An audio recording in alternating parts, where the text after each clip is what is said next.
在马来西亚这个热带国家，你知道每逢年尾到新年什么产量最多吗？不是水果，而是贺岁歌。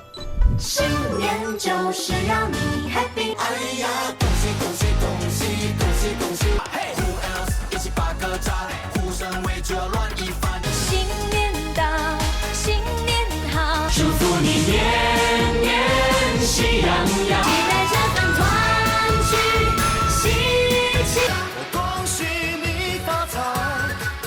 虽然他是大马女婿，但这首不是本地制作。近这2年，要说我国出产上百首贺岁歌，其实一点都不夸张。人太多了，是有很多，然后已经是不懂，好像有一种竞争的一个概念比赛。经典贺岁歌手还在赛道上，我常常会深入的思考，就是我的作品里面只限于表面的恭喜发财哈哈哈哈以外，我还可以带来什么？传统电视台出贺岁歌也来到了第19个年头，因为我觉得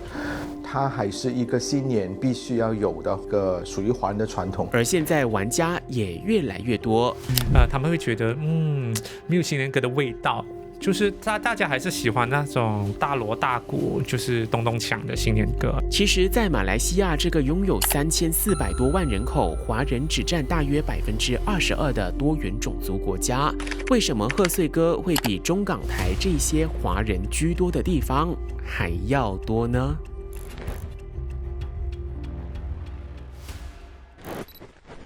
贺岁歌的基因最早可追溯到1940年代的中国，当时音乐人陈歌辛为了庆祝抗战胜利，创作了《恭喜恭喜》。见面第一句话就是恭喜恭喜啊，恭喜恭喜。因为歌里不断重复“恭喜”2字，传唱多年，当初这一首胜利之歌无心插柳变成了贺岁之歌。之后陆陆续续有贺新年、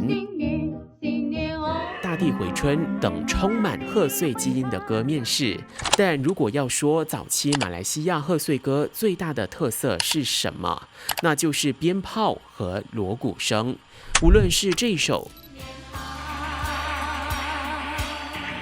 或是这一首，正月初一新年好，家家人户户喜事满，前奏都会有着充满年味的音效，告诉你新年来了。观望到这边我来录制，我发现这里呢，可能早期我的观看是好像是不能放鞭炮，可能是听说有一些曾经发生一些事情，所以就变成他是认为鞭炮是不能响啦，但是用这个歌声，用这个新年专辑里面有很多鞭炮声来代替，让所有的家人感受那种新年的节庆。因为我开始听到新年歌，我想怎么里头那么多鞭炮，还要说啊恭喜大家新年到什么什么，马上成功，马上有福。没错，在多年前献放烟花和鞭炮的情况下呢，大家就只能靠贺岁歌里面的音效来望梅止渴了。那听着听着呢，大家对贺岁歌的需求也从精神寄托升华成为年度刚需了。特别是在90年代到2000多年这个期间呢，也被贺岁歌手称之为大马贺岁歌坛的全盛时期。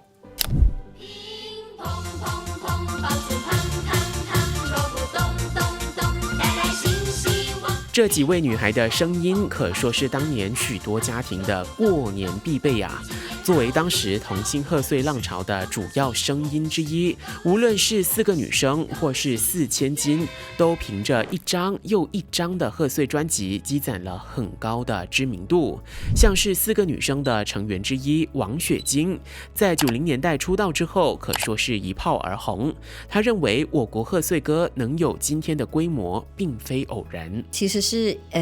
我们马来西亚有很多幕后很会写贺岁歌的高手，就是帮香港电影写贺岁歌，然后就是帮龙飘飘姐他们出专辑的幕后推手，有很多这些人，好像罗宾大哥啊，然后就是他们国际化的合作，就是以前港台就是跟马来西亚很好嘛，所以就是马来西亚真的幕后的人很强，就庄学忠大哥啊、罗宾大哥啊、谢彩云啊这些超级前辈，他们就是开了一条先锋之路。我觉得我是就是刚好在那个年代风头上面，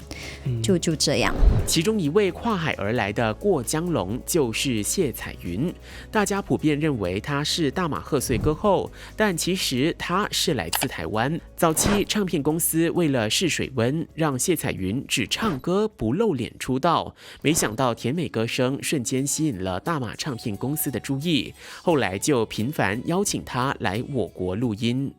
因为所有的歌都在这里录制，并不是在台湾，他就会讲过境到新马。那当下其实我人都还没有来到这里做宣传，我只是来录音，然后直到开始接受一些新的一些歌，比如说我拿到的新年歌，那么我就觉得好新鲜哦，来录看。我是抱着学习的心态，就把它当成一个自己的风格跟方式这样唱出来，就得到很多朋友的回响。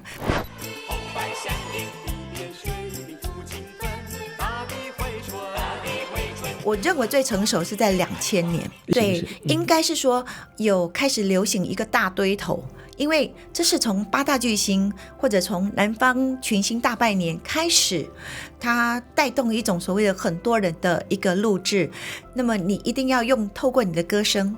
去带动那种喜悦感，全部很多人参与的，那你要跟大家能够有一种一气呵成，跟大家喜悦的投入感。翻看回以前的 MV 真的没有这么好看的，因为差不多都是一样的这个形式，一个景可能拍几首歌曲，大家都能接受，因为其实大家图的就是那个气氛。然而，正当唱片巨头把这种歌手大合集玩到极致时，2000年代后期，一股更庞大的力量悄然入场。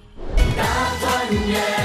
大团圆，不管距离有多远。2008年，本地媒体集团 Astro 带着旗下所有艺人，凭借《大团圆》这首贺岁主打，走进你我的生活当中。无论是庆祝、来庆祝，来祝福，所有思念来倾诉，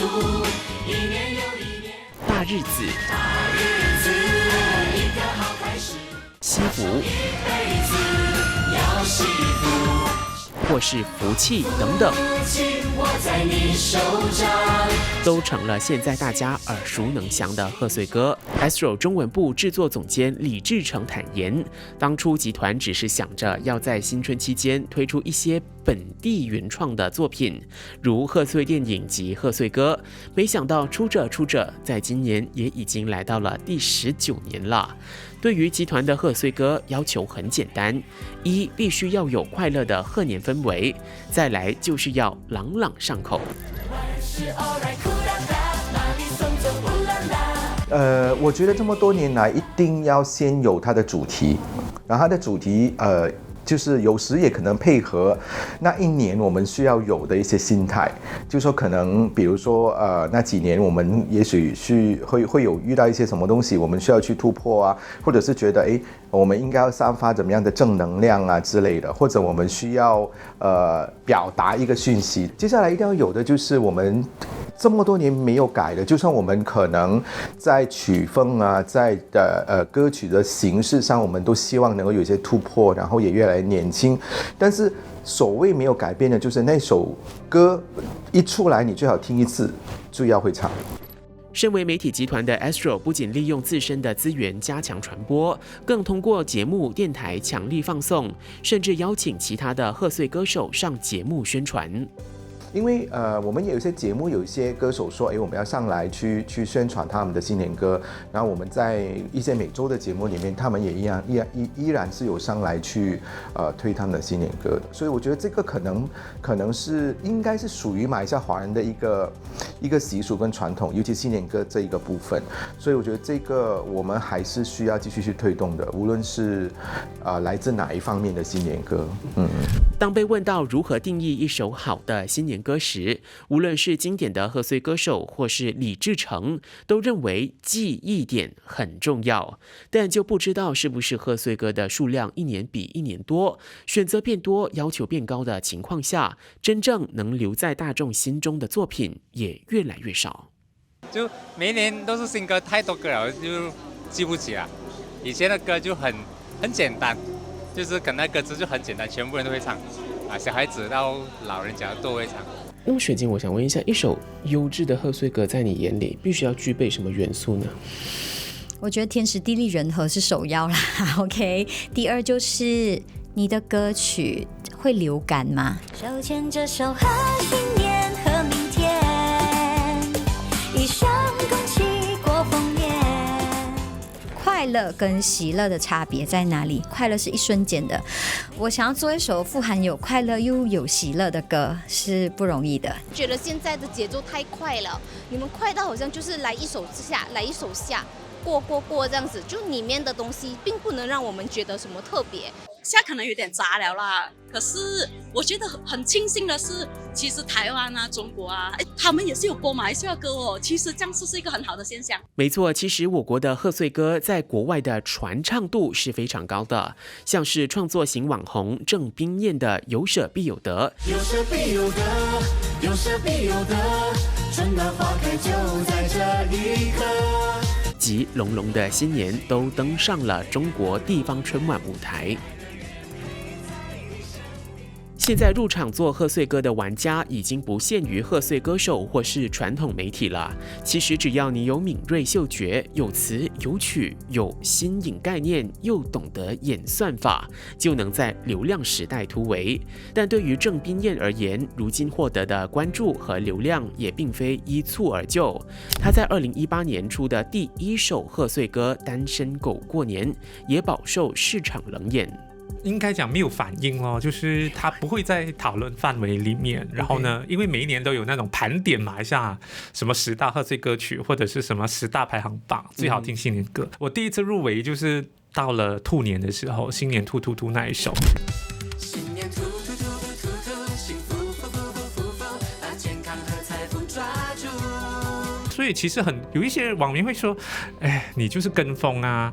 你跟风才出新年歌。我说不是哎，你就是有些人讲，哎呀，就是这边就是为了赚钱啊。其实是我已经做了可能5、6年才看到的作品，但其实之前我已经出了很多的新年歌曲。不挣钱的时候，我也是拼命出。我觉得我算是掌握到一点点流量密码了。所以大家有时候会有那种 comment 讲，哎，为什么新年歌来来去去的感觉很像呢？为什么某个词曲创作人的风格那么像？因为大家已经知道调配出来了一个味道是大家喜欢，所以过后呢，我们只要往这样的 formula 去做，通常那个成绩就不会太差。而就在市场关注度都由网红、内容创作者垄断的时候，一支团体在去年凭借一首较为清新流行曲调的新年歌杀出重围。新年又来到，浓浓的过去了，乌啦啦啦啦 K 到，甘榜最热闹。你说蛇推出不久之后，就立刻创下了100万点击率，来到现在已经突破了1000万大关。对于为何能获得如此大的回响，Triple19坦言，他们也不清楚，或许就是舞蹈和词曲各种元素相辅相成。而在今年又推出贺岁歌，更是不在他们的原计划当中。我们是怎么说无心插柳吗？就是当时真的是纯粹玩玩吧，没有想过今年会再推出的，完全没有。当时我讲说推出，如果 hit 到1 million 那就算了。其实因为之前开始的时候，我们会翻挑网红艺人的新年歌曲，对，然后反应还其实算蛮不错一下的。然后刚好我们这里也是算有几位算是会唱歌的吧，然后刚好那时候老板就在我们的群里就说，